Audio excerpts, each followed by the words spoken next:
Hello and welcome to Art Minutes. I'm Patricia Tomlinson, curator at the Appleton Museum of Art. Today I would like to show you a wonderful piece by Antonin Mercié.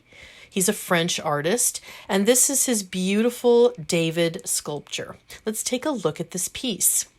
When we look at it closely, we can see that it is a young man. He's standing in sort of an S-curve type pose with one leg braced on something down at his feet. The other one is firmly planted on the ground, and he appears to be putting a sword back in its scabbard. When we look from another angle, we can see that what his right foot is actually balanced on is a very large head. This sculpture is telling you the story of David and Goliath from the Bible.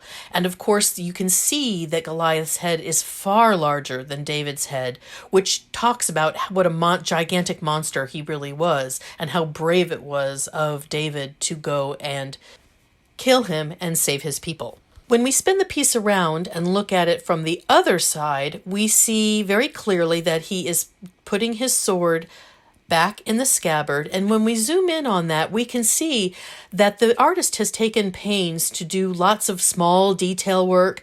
This doesn't really show any scene per se, but that wonderful texture that he has created is meant to evoke incising on the scabbard, maybe some kind of hunting scene or something like that.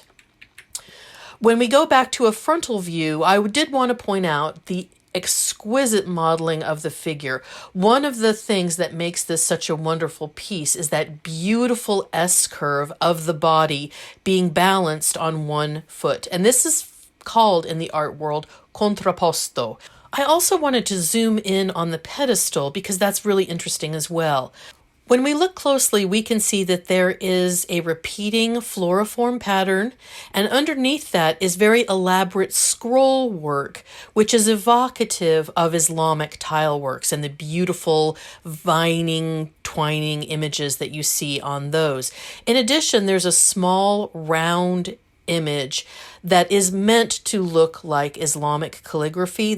What's in it doesn't say anything, but it is meant to evoke that. Because in the late 1800s, of course, Orientalism was very popular, and a lot of art forms, paintings, sculptures of this time period talked about the Middle East and Near East. Also, of course, this plays into the Middle Eastern origins of these biblical heroes.